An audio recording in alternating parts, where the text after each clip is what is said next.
So we'll move next to the keynote address, and it will be on genetic research and consenting by Dr. Joni Rutter.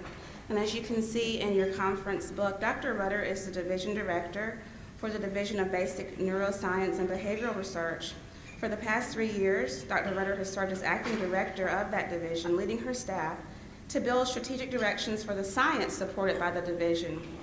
Today she'll be discussing the All of Us research program, and it's centered around the core values and policies that are shaping a new way to conduct research.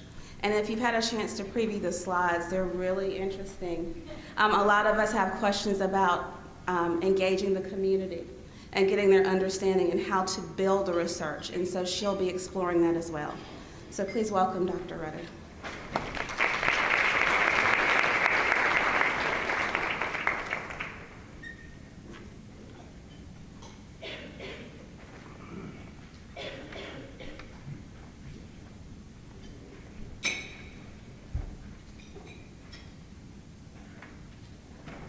Well, thank you very much for that warm welcome. I'm happy to be here. I am currently the director of the Division of Scientific Programs at the All of Us Research Program, formerly at the National Institute on Drug Abuse as the director of clinical and basic neuroscience.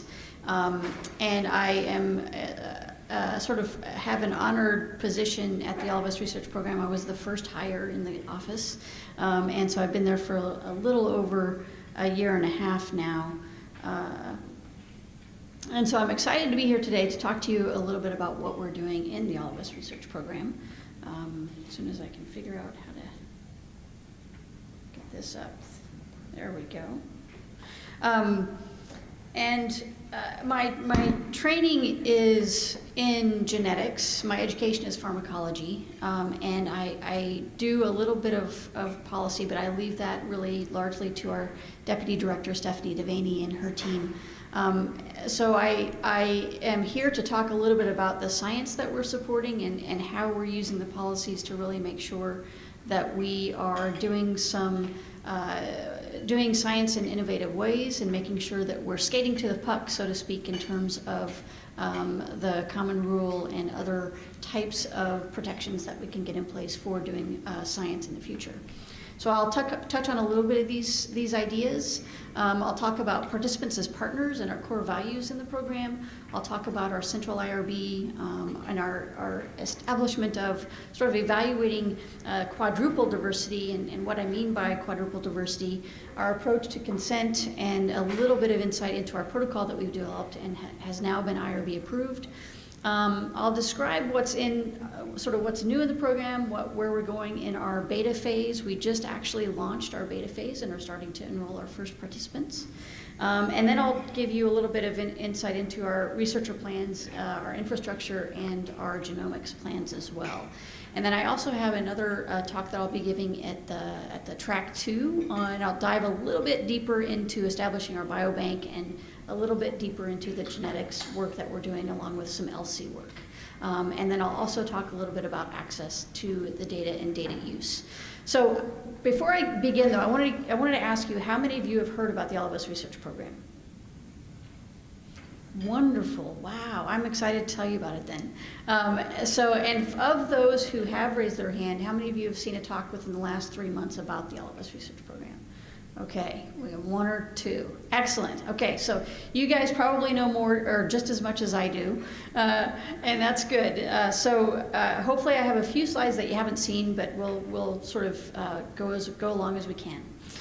So I want to tell you about our mission objectives. First of all, our mission is to accelerate health research and medical breakthroughs, enabling individualized prevention, treatment, and care for all of us. To do this, we want to establish and build a relationship with 1 million or more U.S. participant partners from all walks of life and over many decades. We want to deliver a large, rich biomedical data set that is easy, free, and safe to access and use. And then we also want to catalyze and build a robust ecosystem of diverse researchers across the country, researchers being defined as those from academic institutions, industry, private organizations, citizen scientists, and the participants themselves. And we want them to be able to really use and support the resource that we're establishing. So that's our mission and objectives. Underlying all of this, we've developed core values that are really the keys behind how we're thinking about building the resource that we're generating and establishing a framework for how we want that to work. And in these core values, we want to make sure that participation will be open to any interested individual across the country, and that the program will reflect the rich diversity of America, that participants will be partners in the program, and that trust will be learned through engagement and full transparency as we go forward. Those things aren't easy things to do, and we are committed, though, to try the best we can with the resources we have to make sure that we do that robust engagement and full transparency as much as possible. Participants will have access to information and data about themselves. The data from the program will be broadly accessible to empower a variety of research programs. And then we will adhere to the PMI privacy and trust principles and the PMI data security policy principles and framework. And I'll talk a little bit about these framework policies as we go through this talk today, and even a little bit more in the talk this afternoon. And the program would be a catalyst for innovative research programs and policies. And I think there's a lot here. We're building a resource that is not really just a study, but it's a platform, it's a resource for everyone to use. And we want to create a way in which people can do science that they haven't done before, and in ways that they haven't done it before. I inserted this slide on our IRB here because it is tied to the core values as well. There was a decision early on that we would have a single IRB for the program, and that each institution would sign a reliance agreement for that IRB, and that was written into our funding opportunities. And this has really been an incredibly important aspect of the program because we have a consistent knowledge of the work being done and the dynamic nature of that work with our central IRB. Nancy Cass is the chair, and they have worked very hard to meet really aggressive and demanding timelines, and an immense amount of material to cover for the program that we have. And so I also just wanted to point out, too, that there was a great article that just came out from Carrie Willenitz and Francis Collins describing the NIH's commitment to establishing central IRBs for multi-site studies as we go forward at the NIH. And the All of Us research program is amongst the first to really have one of these.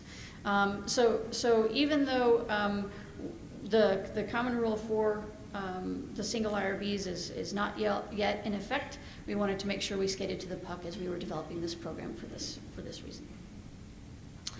So I talked about the three sort of ways in which we want to meet our goals and objectives of the program, and so those are really described on the left-hand side of the screen. What I really wanted to focus on this slide here is sort of the method of how we're enrolling people in this program, because we're doing sort of two different ways. One way is the more traditional way through academic medical centers or healthcare provider organizations.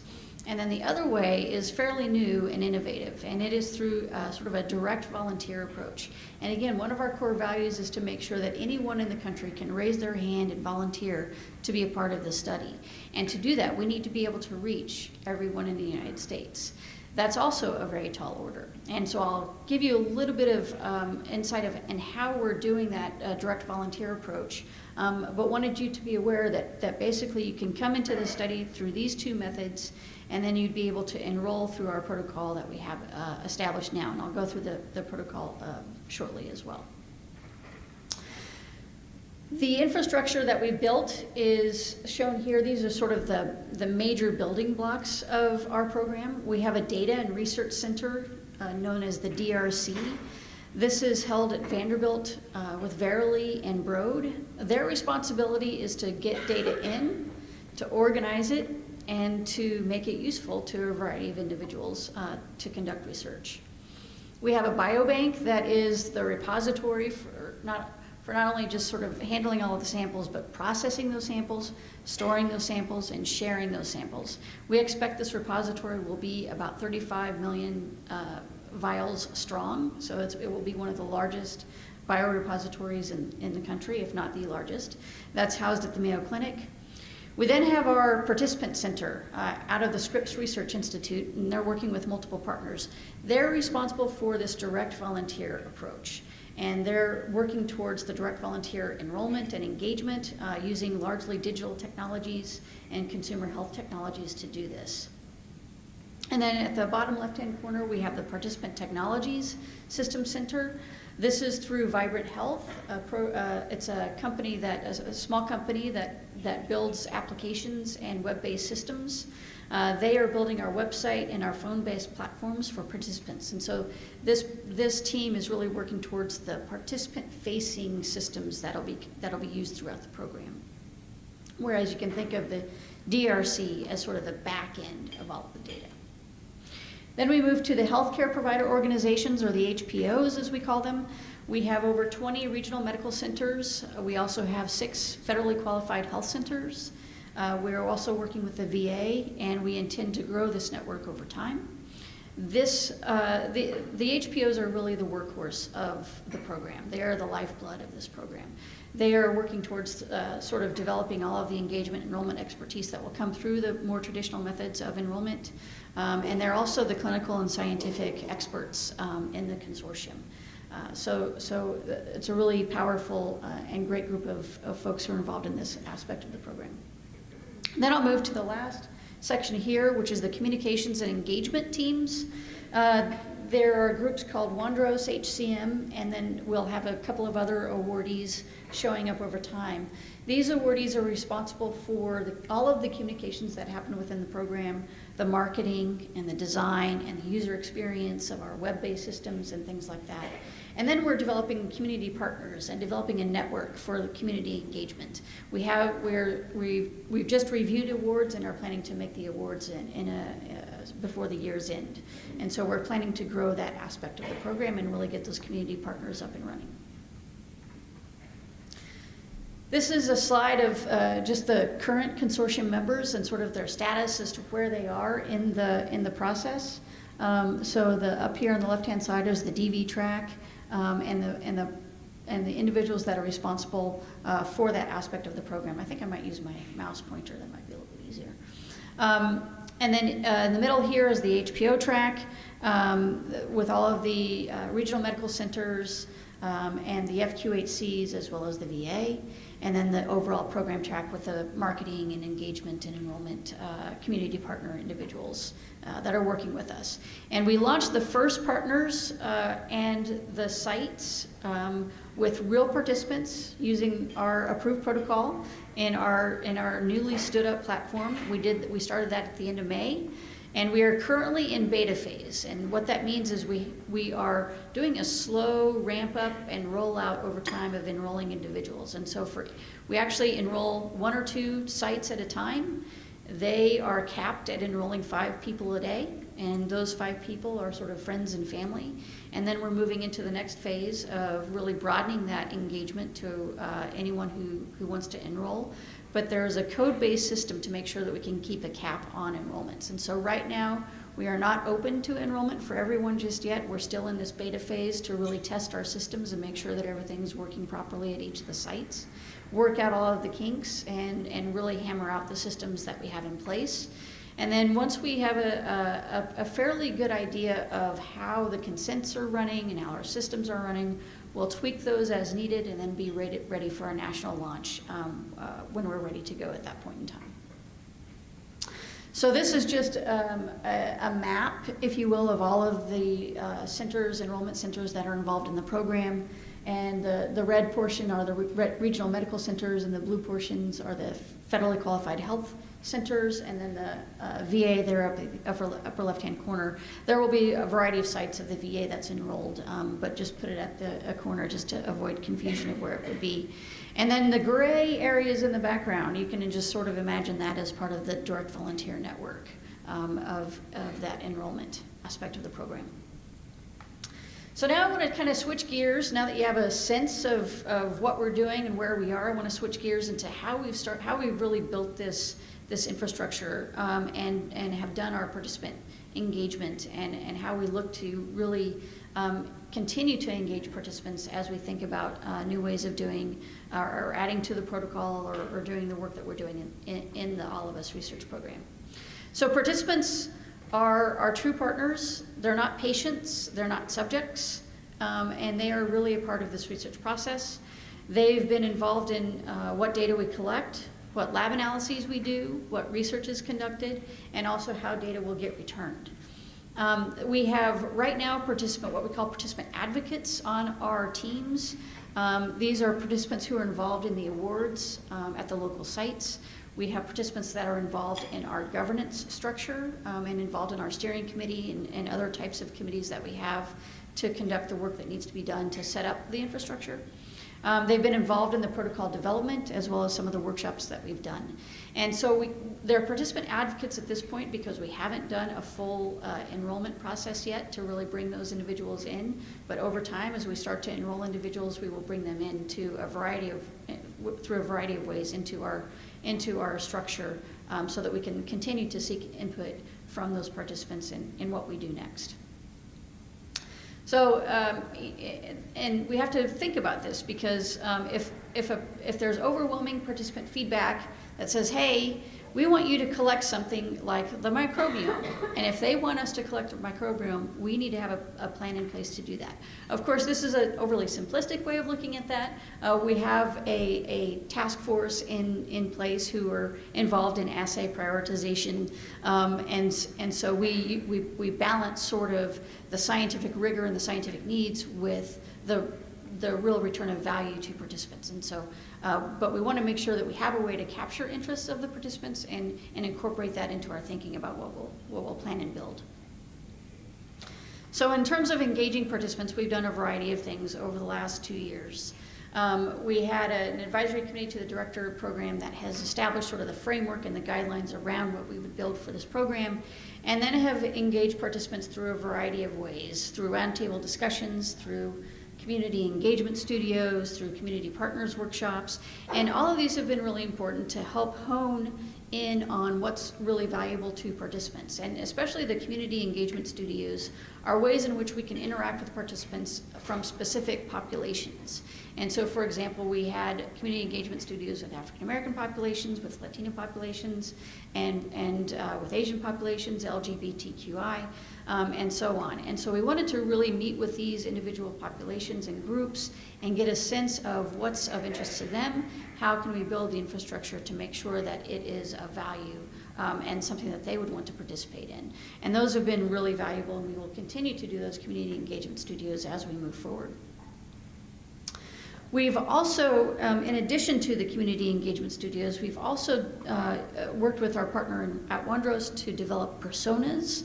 These personas are ways in which you can go beyond sort of the race and ethnicity and the specific populations to the broader construct of sort of attitudes and beliefs about research, and how can we incorporate every individual's attitudes and beliefs. And then what you end up with is you can identify people and how they might be interested in taking part in the program by sort of assigning them as personas through this research. And so what we found is that we have 8 different personas that we've developed, 3 of which are shown here.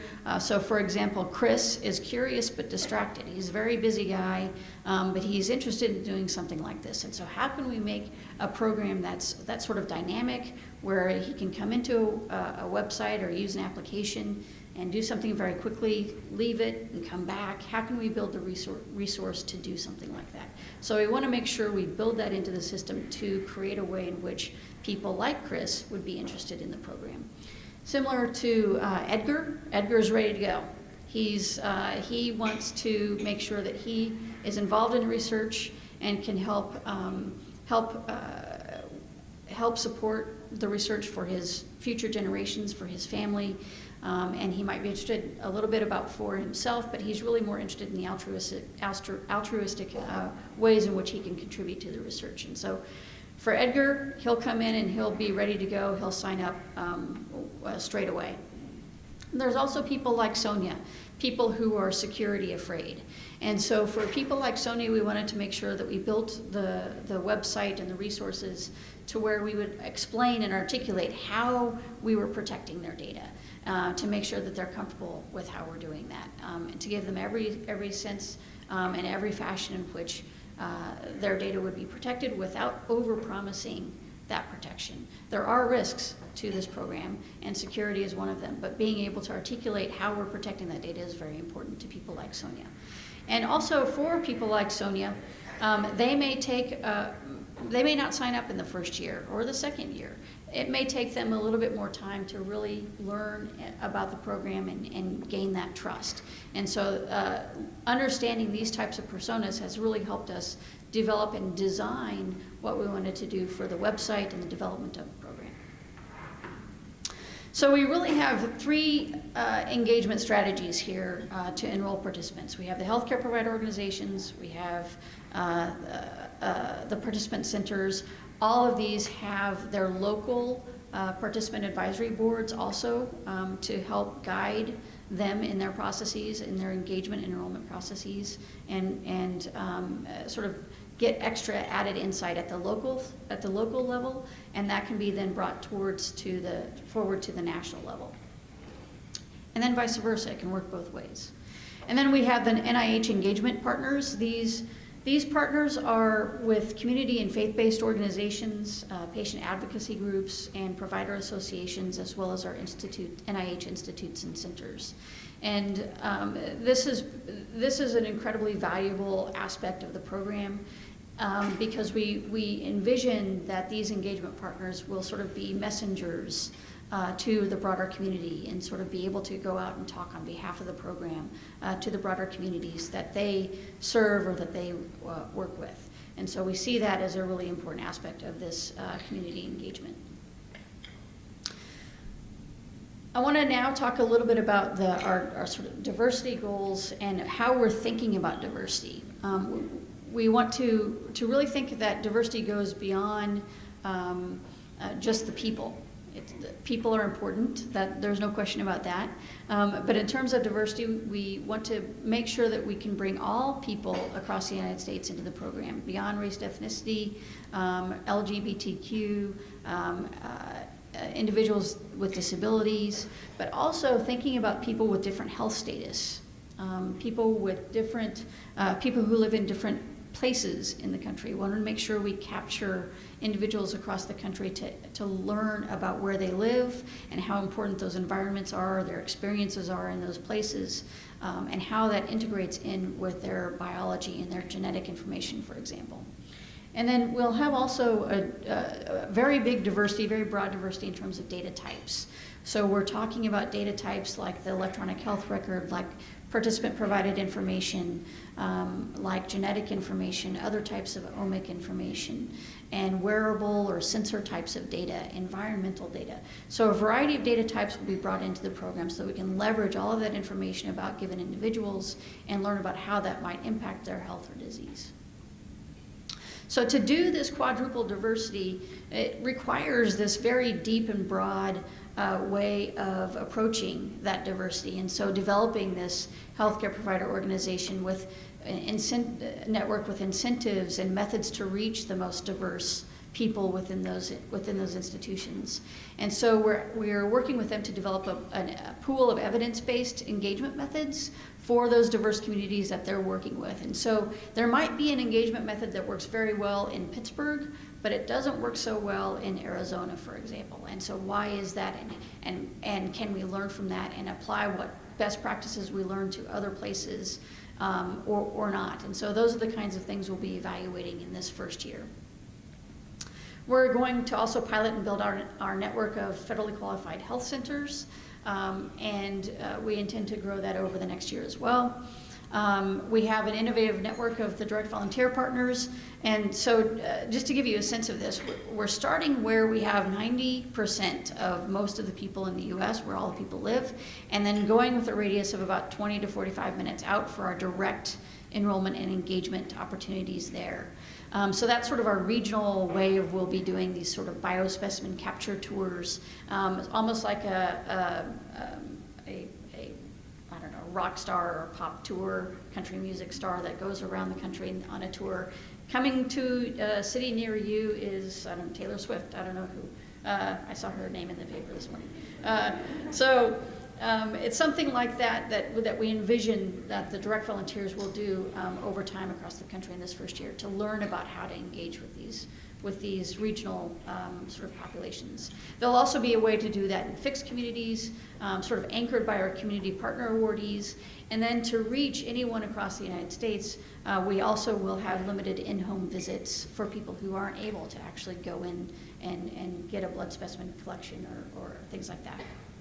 So we're building this network of the national and the local community partners to help with this, and we'll announce that hopefully soon. And then we'll be developing our national collateral and training for developing work with these local communities. In sort of the background of all of this, we're also driving towards working to develop other ways to work with diverse communities to participate in the program. We've launched a working group on special populations that is really meant to help us understand how to enroll children. We are not launching to enroll children. We want to make sure that we have the appropriate policies in place. Given our core values of returning information, we want to make sure we have those in place and very solid before we enroll children. And then we also are working with the group to best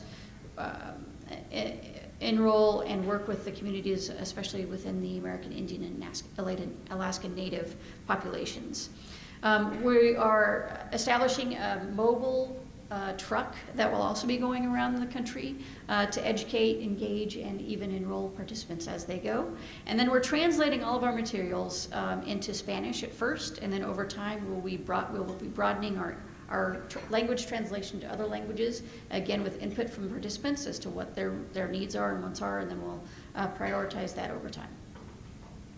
So since November, we have established an enrollment website. We've established our participant portal, and that's up and running. We've established a call center and a command center. We've established our direct volunteer capability in that network. We have established our version 1 protocol that's been IRB approved.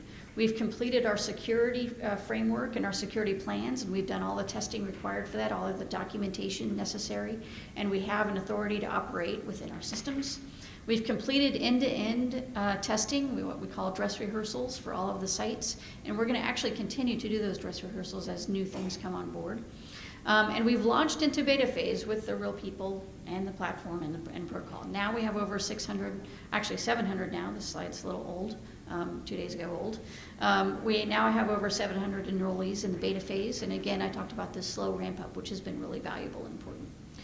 We've also established a scientific engagement and collaboration framework across the NIH institutes and centers. This is to really say that we can't just build this and they will come. We want to build this in the backdrop of working with our institutes and centers, understanding what questions they have, what research questions are really important that they have that we can actually help them with. What kinds of data should we be collecting that will help them answer those questions? And so we have established this engagement with all of the NIH partners. We meet monthly with senior leadership across the NIHICs to help us establish this framework. And we'll be having a large meeting in the springtime to talk about those top areas that we can work towards for the variety of interests across those programs. We've talked about the Community Partner Awards already, and then the working groups on our genomics plans, as well as our enrollment of children and the American Indian and Alaska Native working groups.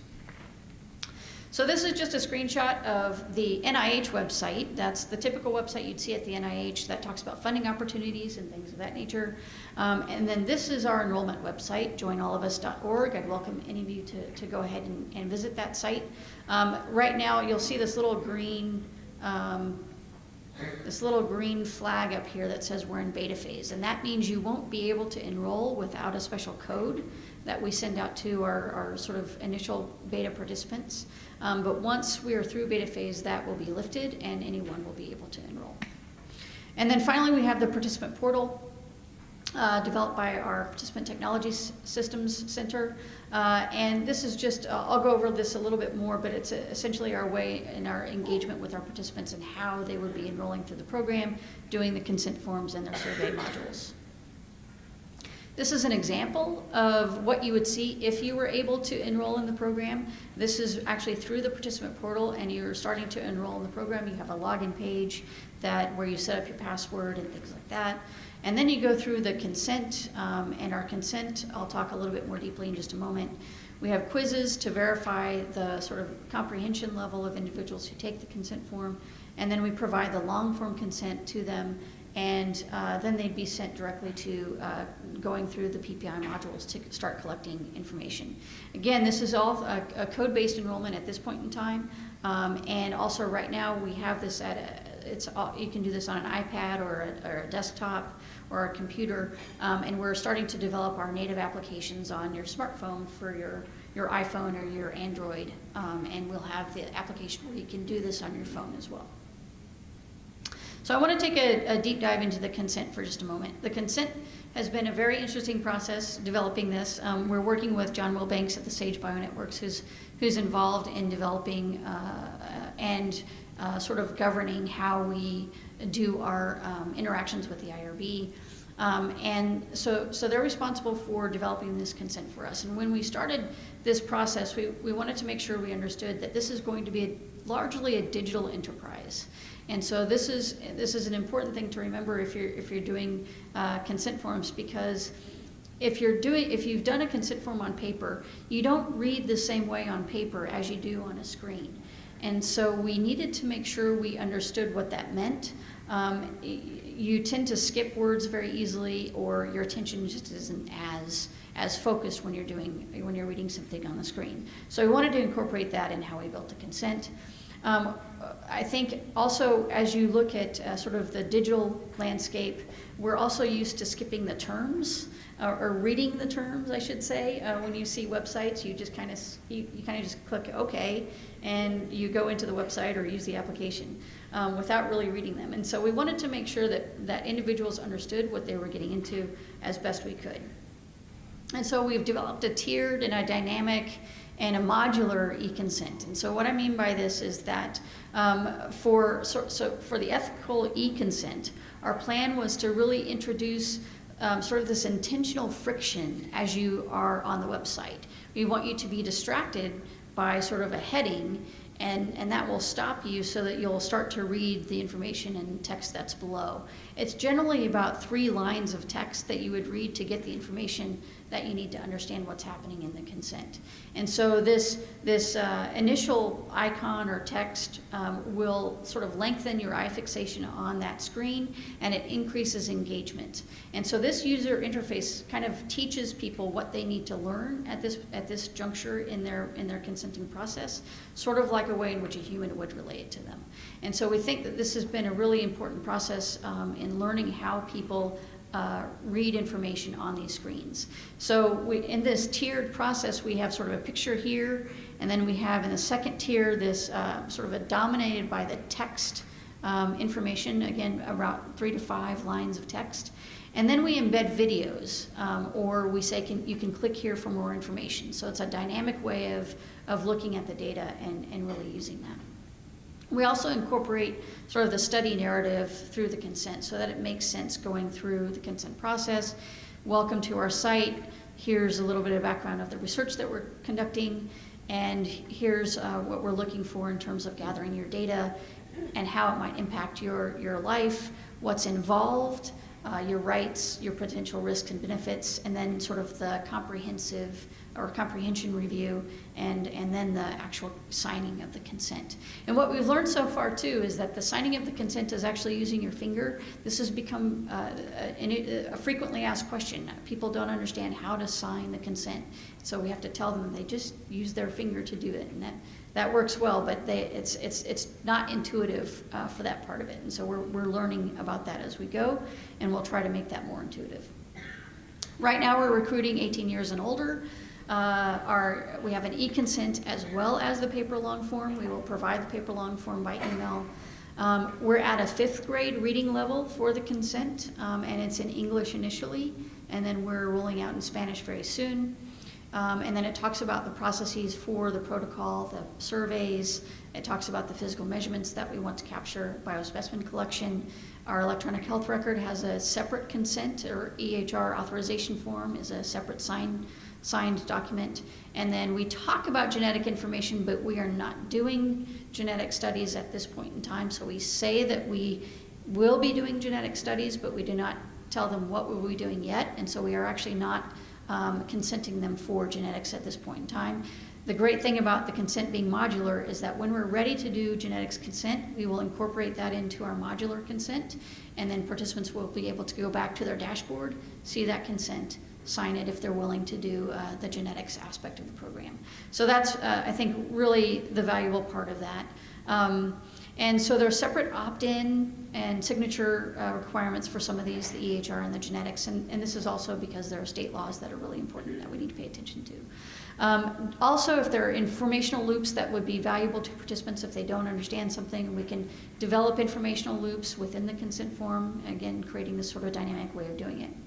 But I also want to give you a sense of the videos that we've embedded, and so I'm going to pull up a video just to give you a sense of what they look like. They're 30-second snippets, and they autoplay so that you will hear them, and so it's another way of communicating this information.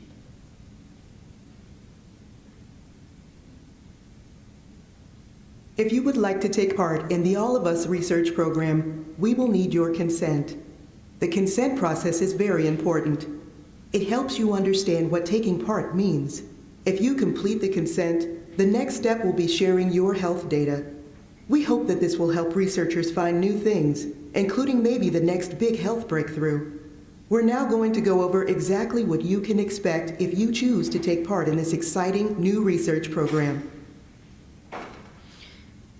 So these are the sort of a typical type of video that would be embedded throughout. We have about, I think, 8 or 9 of these in the consent form now at different stages.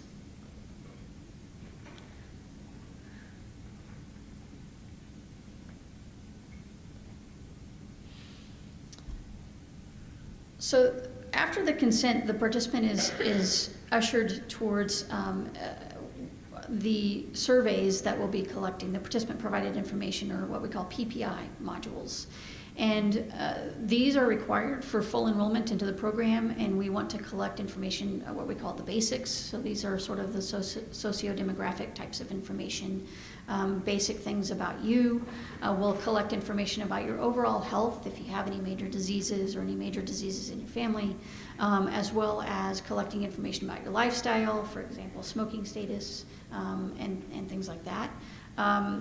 We also have a series of other PPI modules that we're incorporating, and again, this is another one of those modular things that we can do in the program, where participants can go into their dashboard, see any new PPI modules that have come out, and then do those surveys as they go. So it's a way of continuing to engage participants over the life course of the program.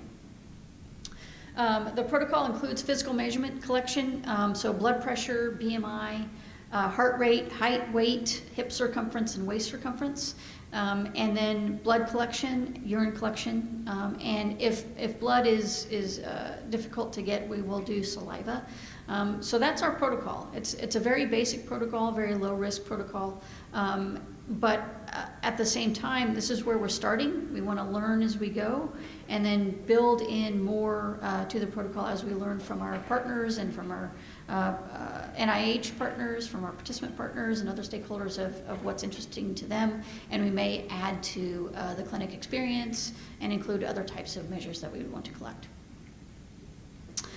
This is, again, sort of the survey modules, the PPI basics, and a snapshot of the dashboard. You can see that if a participant completes one of these PPI modules, they'd have a green circle and a check mark. If they haven't completed it yet, they'll have a pause button. And again, this goes back to our sort of curious but distracted guy. He can pause any survey module, put the phone down or put the iPad down and come back and then pick it up again at some other time that's convenient. And so it's a good way to keep track of where people are in the enrollment process. And I wanted to mention too that all of the surveys that we're using came from NIH resources. They're all open source surveys. They came from external researcher input, and so we're leveraging trusted and known instruments. And this was really important too, because we wanted to ensure that the sort of cognitive testing would be sort of straightforward, and translating to other languages would also be well vetted. This is just a sense of again, the physical measurements that we'll be collecting. And this will be also our first foray into returning information back to participants. We are providing them with a card, a physical measurements card. We will be recording all of their physical measurements on this card and giving that back to them, and encouraging them to see their doctor if there's anything that might not be within the normal range. We have measures for urgent and emergent processes as well.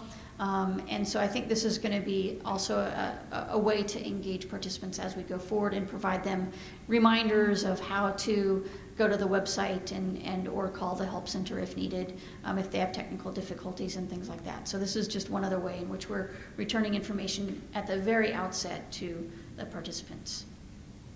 And then they will also receive a $25 compensation for their participation at this point in time. I also wanted to give a quick note on the electronic health records. Participants will be asked to authorize the use of the EHR, and this will be through a separate consent form, as I mentioned, and also using the OMOP version 5 common data model for bringing in the information into our DRC. So the data types that we'll be collecting initially from the EHR are shown here on the left-hand side: demographics, clinic visits, diagnoses, procedures, medications, laboratory results, and vital signs.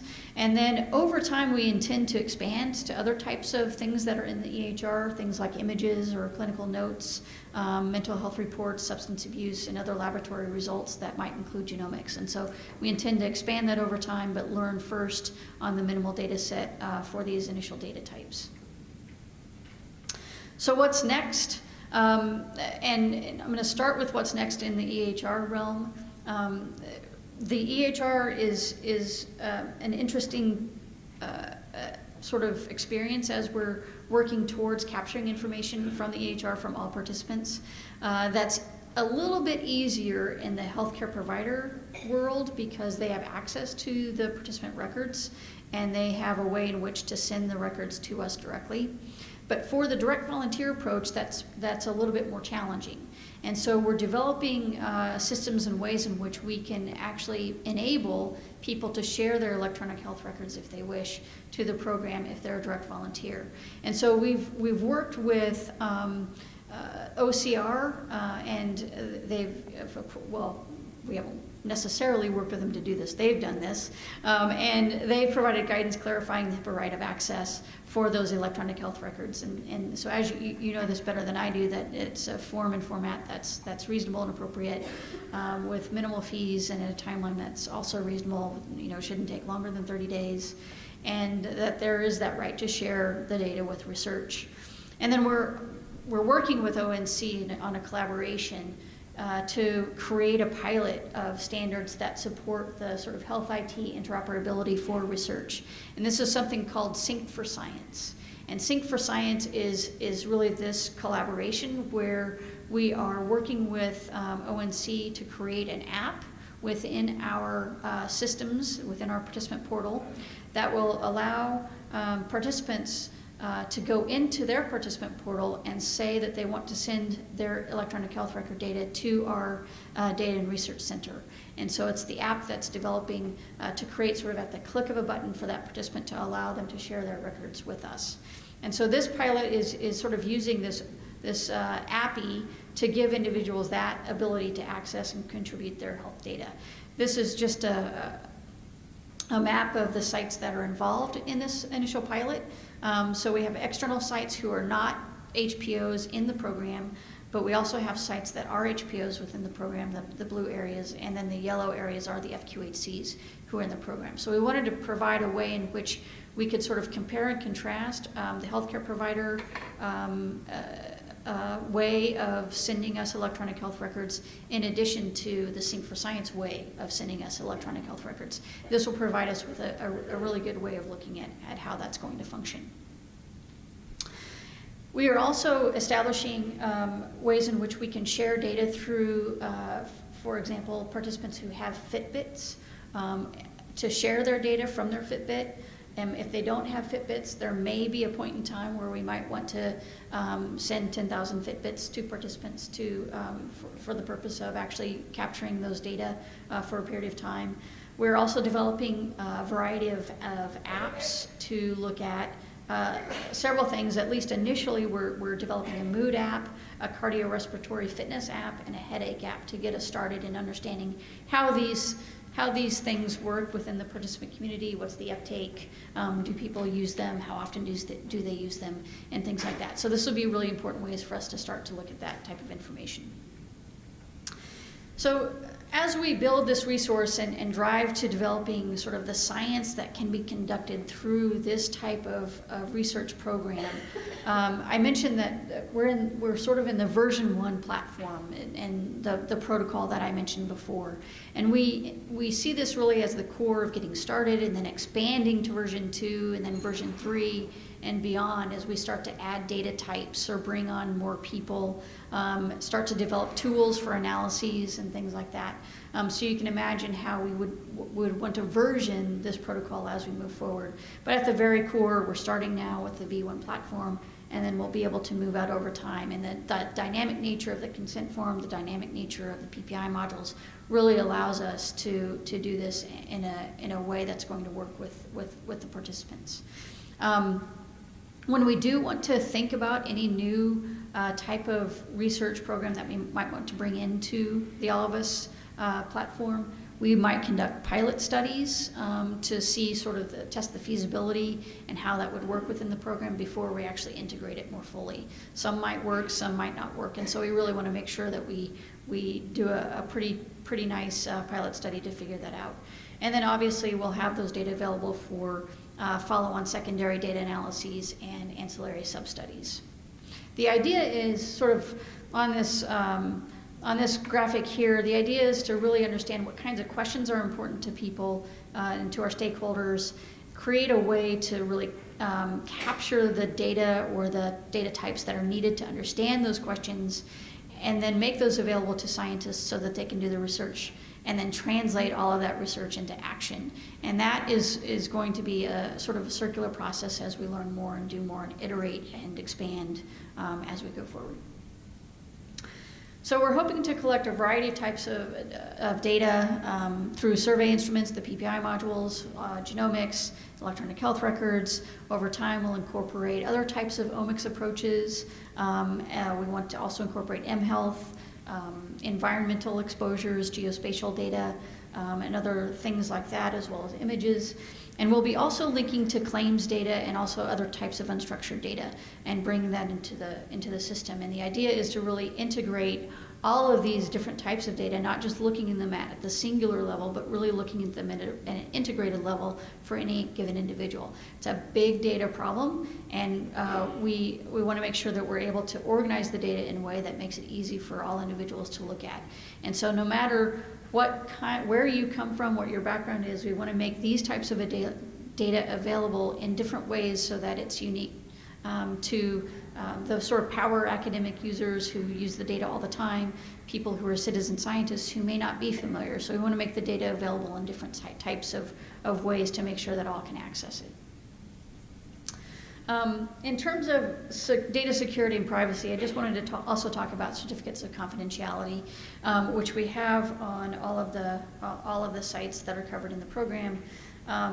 This allows the researchers to withhold names, you know this better than I do, hold names or other identifying characteristics of the participants in response to any requests from federal, state, or local civil, criminal, or administrative, or legislative, or other proceedings.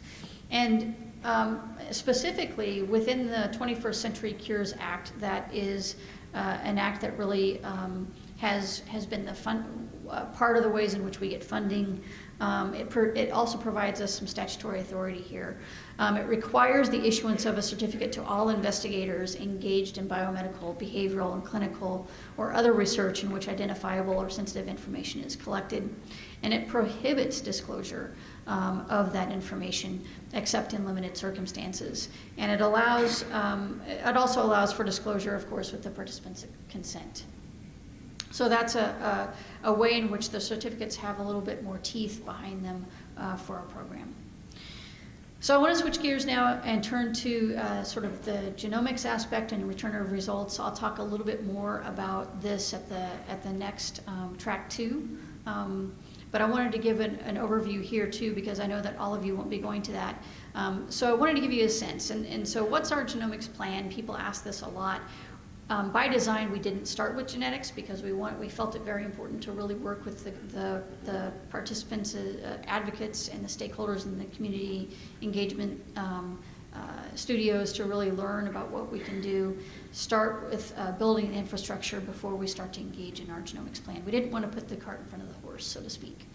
And so, however, with that, we do plan to do whole genome sequencing for a large number of individuals within the cohort, but we're sort of weighing sort of the cost effectiveness of what that is now, and we'll do that at the right time.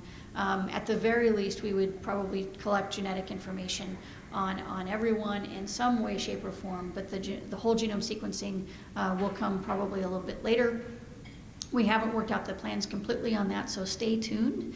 But we want to make sure that the scientific value justifies sort of the whole cohort sequencing or other types of omic investments, and so we're evaluating that now. We've started the process of determining our plans. We have gathered feedback from potential participants in different communities on their concerns and sort of hopes of what they would get out of this research program. And there was a survey in PLOS about a year and a half ago that was published. And one of the things that really stood out was that the most important incentive for participation is learning about one's own health information. And so we do think that does include genomics in that, and so it's important to us to really make sure we make that happen. We held a return of genetic results workshop back in March, and that was with internal and external experts. We've kicked off our genomics working group of the advisory panel, and that's in participation with the NHGRI. And we expect to get started later this year and have that plan in place. Wanted to tell you a little bit about that workshop we had on return of results. Some key insights from that. These are just sort of comments that were made throughout the meeting that have really struck home and how we're incorporating in our thinking for return of results. So first and foremost, of course, is to ask participants if they want data about themselves and how they want it. I imagine that we'll be doing a lot of pilots to really understand the best way to return information back to participants when it comes to genomics. We want to be careful about how we do genetic information and that return of results. We don't want to just do it for some people. We want to be able to do it for everybody, because it's not the sum of us study, it's the all of us study. And so that's really important. We want to make sure that there's equity in whatever we do and however we collect information and then provide that back. We develop multiple means with which to communicate and have really started to already incorporate that, really getting out into the communities and thinking about them as also helping us be the messengers of the program and working through that network. There's a challenge of the digital divide and low literacy and health literacy. This is a challenge I think that's going to remain throughout the life of the study. It's one that is also very nuanced. Even though the smartphone uptake is increasing and that sort of way of thinking about the digital divide is shrinking, the sort of broad access to data plans, that is increasing. And so we have to make sure we understand that and incorporate that in our thinking as well. So one of the things that we've done to that effect is for our participant portal, when you fill out your surveys, you don't have to do that on a wired network or a wireless network. You can do it offline, and then when you're in a place where you can actually upload that, for example, free Wi-Fi in an institution or a library, then that's when that can be uploaded. So trying to figure out ways to really to span that divide. We're going to start small with pilot studies on access to information or return of results. We talked a lot about sort of, do we push information or do we have participants pull information? And we're still in discussion about that. But we do think it's important probably to do both. We want to build on best practices. There are many people out there who've done return of results, Geisingers, Kaisers, other types of research studies that have returned results. We want to learn and understand what works for them and how we can incorporate that in what we do. The unique aspect that we provide is that we're providing the results to the participant, not the provider. So that's a distinction that we need to understand, and we want to make sure that we incorporate any best practices that are out there for doing so. And then we want to take a no surprises policy. Be realistic and clearly communicate with participants. Again, we want to be honest with them and with ourselves that we can't protect everyone, but we have a lot of things in place to protect everyone's data and privacy. And so we want to make sure that we're sort of transparent about that. There's also a National Academy study on return of individual-specific research results. I think that meeting actually started today. They'll be reviewing the current regulatory climate around the best practices or current practices of returning individual-level results, and they'll sort of evaluate the harms and benefits of doing that. That report is expected to come out in August, so there's a short turnaround time here. So we look forward to seeing that report and then incorporating that as well into our approach going forward. So we have other special population working groups of the advisory panel that I just wanted to mention. Talked about the enrollment of children and also the American Indian Alaska Native communities. We'll also be discussing enrollment of decisionally impaired people as well as incarcerated individuals. In these workshops, we're taking also, I think, a unique approach for these working groups where we have two processes. One working group will tackle the scientific vision, and another group will tackle the implementation.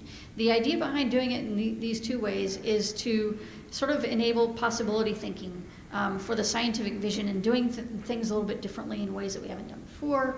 And then thinking about short-term goals, medium-term goals, and long-term goals, and then giving that to the implementation working group to really figure out what's going to work, what may not work, but how to be creative in enabling sort of the vision to really happen. And so we're starting that relatively soon. We expect that these will be completed, at least the children one will be completed by also the end of the year, as well as the genomics one. So with that, I'm going to sort of stop here, but I wanted to end on our, what we call our anthem video that's also on our website. So bear with me just a moment as I pull that up. This gives you a sense of one of the ways in which sort of our first foray into engaging with individuals through our website is through this video. And so I wanted to give you a look at that. I hope.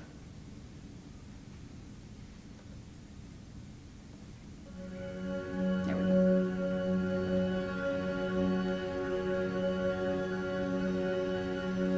We are one nation, one people. When called upon to give from within, we come together and find that our capacity to help others is limitless. Here, we are fearless. What lies inside all of us is more than data. It's life. It's more than insight and medical research. It's vision and honor and compassion. What's flowing through America's veins is its diversity. The next great breakthrough will be found in each and every one of us. And what we find there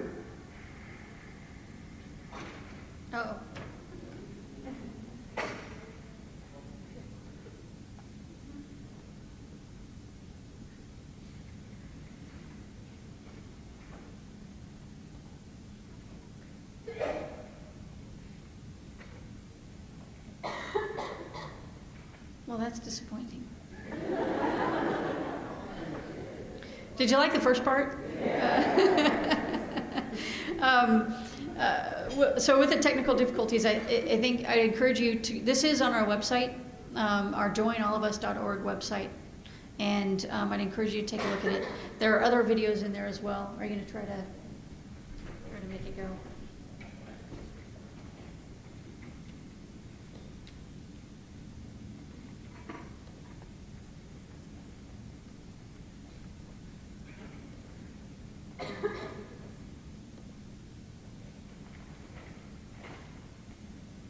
It's only a minute.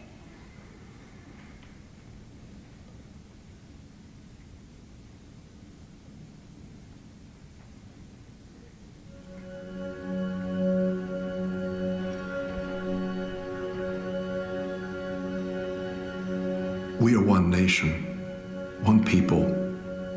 When called upon to give from within, we come together and find that our capacity to help others is limitless. Here, we are fearless. What lies inside all of us is more than data. It's life. It's more than insight and medical research. It's vision and honor and compassion. What's flowing through America's veins is its diversity. The next great breakthrough will be found in each and every one of us. And what we find there will unlock mysteries, heal the sick, and eradicate disease. We ask for 1 million individuals to come forward and stand on this landmark in history. We ask America to do, once again, what she has always done: lead the way forward. We're one nation, one people, but all of us are different, and it's those very differences that will lead to answers for generations to come.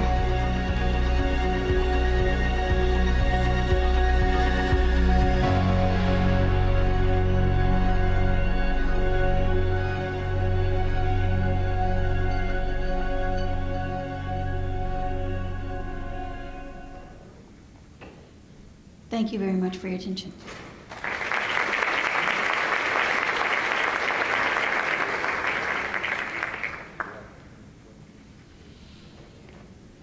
I'd be happy to entertain any questions if you have them.